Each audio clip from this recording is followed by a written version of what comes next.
Yes. Hello. I've been sharing with you my journey through teaching here in the UK, and so far I've shared with you the major information or the major thing that you need to know before considering applying for a QTS here in the UK. So I've already shared with you the major requirements with regards to applying for QTS here in England or Scotland or Wales. Now, this is very important. Before anything at all, there is this document that you would need to apply for, and that is a certificate of comparability.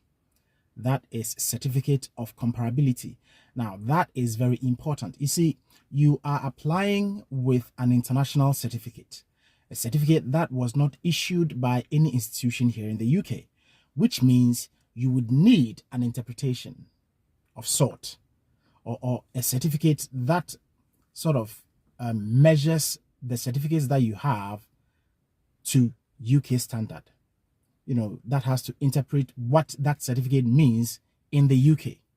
So whether you're applying for a job or you're applying for QTS or anything at all, this certificate measures your certificate according to the UK standard. And that is the very first thing that you need to get.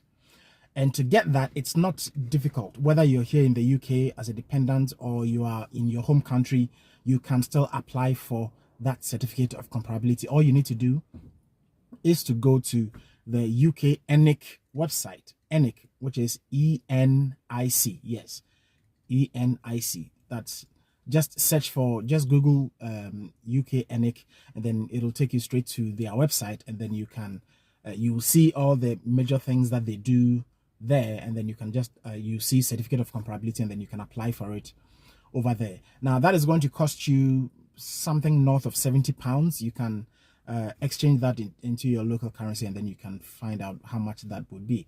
So first thing, you need to get your certificate of comparability, and that would interpret interpret your certificate according to UK standard. So now, what do you need to get your certificate of comparability? You need to have all of your certificates ready, whether whether your highest certificate is a master's degree or a doctorate or what. So from your master's to your bachelor degree to your diploma to your secondary school certificate, you need to have all of them ready. So once you have that, your certificates, once you have that, then your transcripts, all of it, from your master's to your bachelor degree to your diploma, your transcripts, you have to have all of that also ready.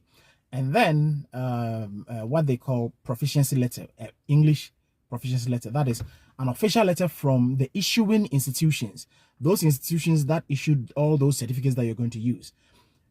An official letter from them proving that everything that is involved in your program of study was taught in English, and that the exam and everything was all written in English. So that is English proficiency letter. This can be used in place of any other internationally recognized English standard test like the IELTS or TOEFL or OET and that kind of stuff. So once you have an English proficiency letter from your universities, you can also you have to have that ready and then add that as well. Now, you have to have the English proficiency letter for all of your certificates. So if you have a master's, you have to have one for your master's certificate. If you have a bachelor's, you have to have one proficiency letter for your bachelor's. If you went to the teacher training college like myself, where we were the first batch of the diploma program that was introduced by University of Cape Coast, which ran all the teacher training colleges in Ghana, you would have to have a proficiency letter from the University of Cape Coast stating categorically that the program was done in English. So your certificates, your transcripts, and your English proficiency letters for all the certificates. And once you have these, you can actually apply for a UK ENIC certificate of comparability. then you can apply for that. Now, with that's not just the only thing, because you would have to have an international ID system, like maybe a passport, which is, you know, internationally recognized. So you have to have some form of ID where they can check your identity and, you know, that kind of stuff. So if you have that, once you have your certificate of comparability, then you can actually begin to think about applying for your QTS, because without that, you cannot apply for anything else. This is very, very important. So that is the very first thing that you have to get, which is a certificate of comparability. A certificate of comparability. You need that to be able to do anything else. So that I will include the link to the website of the UK ENIC institution. I'll add their link in the description below. So if you need it, you can easily just tap on it and then it'll take you straight to the website, and then you can take it from there. So that is it for now. I will see you again in the next video. So please follow if you want to if you're a teacher and you want to you need all this information to try to help you to relocate to the UK, then yes, just spare me a few minutes of your time and then I will give you everything from my own experience. So thank you.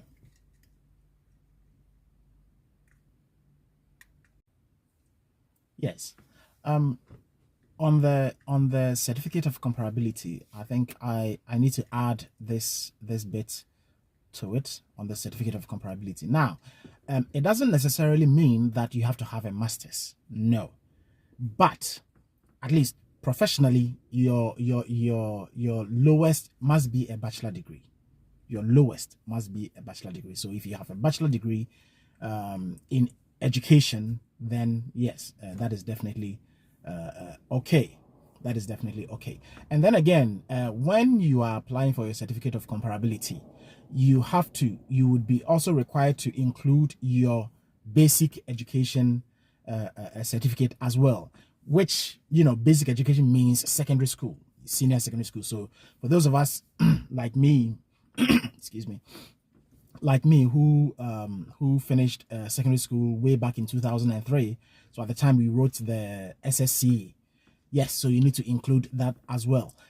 The thing is with that, because with the SSSCE certificate, the results is stated on the certificate, there is no need to provide transcripts for your SSSCE, and there is no need to provide any proficiency letter for your secondary school certificate as well. So you can just that, and when you are applying in the course of application, when you are asked to upload transcript, you can just skip it, and they will ask you reason why you're skipping, and then you can just state that transcripts are not provided with regards to your secondary school certificate exam. So just that, as they can see, the results are already found on the certificate, so you can add that as well. And then when it comes to proficiency, you can skip that and then also give a reason why you're skipping that, you know, and it's okay. That is just basic education, so that is totally okay. Now, see here, the way they translate or interpret certificates is according to levels. So when you add your SSC or your WASCE certificate, it is going to interpret. They are indeed going to contact WAEC, and they will know what it involves with, you know, your WASCE or your SSC certificate, the kind of education that you had through, you know, throughout the time before being given that certificate, and then they will put that certificate according to UK standard. So if it's level this, then it will be stated that it's level this. And then your diploma, like I'm using myself as an example. So when I went to the training college, the diploma certificate that I was issued with from UCC, then they did their checks and then they gave me the level.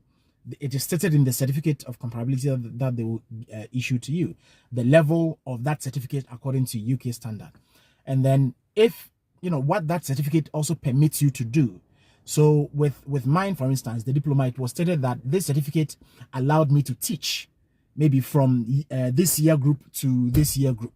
So all that are going to be included. So if it is a teaching certificate, that certificate of comparability would even endorse that these certificates that you have provided, they are all teaching certificates. They all certify that you are indeed a teacher. That is how important the certificate of comparability is. So you need to be serious about this, and really the very first thing that you need to do is to get that. So with that, then your degree, it is also going to interpret and say, oh, this your degree, it allows you to teach from this year group to that year group, or from this level to that level, and it's actually a teaching certificate. It permits you to teach and stuff, and that is another endorsement. So all of those, that is how important the certificate of comparability is. That is how important it is. If you did not go to the teacher training college, that is okay. It doesn't matter. If you don't have a master's degree, that is also okay. It doesn't matter. Just that if you are applying for a certificate of comparability, whatever certificate that you have, just let them do the assessment on all of them for you once and for all. Otherwise, if it happens that maybe you have a master's and you don't do it, if you are doing your certificate of comparability and you just do it up to the degree, if it happens that you need your master's for something and you need a certificate of comparability for your master's, you would have to apply separately for your master's, and they are going to charge you for that. And it's going to be the same charge. So once you have the opportunity to get a certificate of comparability, let them do the assessment for all of your certificates, so that whatever institution that you use it, whichever level that they are looking for, they can still find it on your certificate of comparability. So that is how important it is to get the certificate of comparability. So that is what I wanted to add to the video that I did earlier on with regards to the certificate of comparability. So I'll see you again in the next video. Thank you.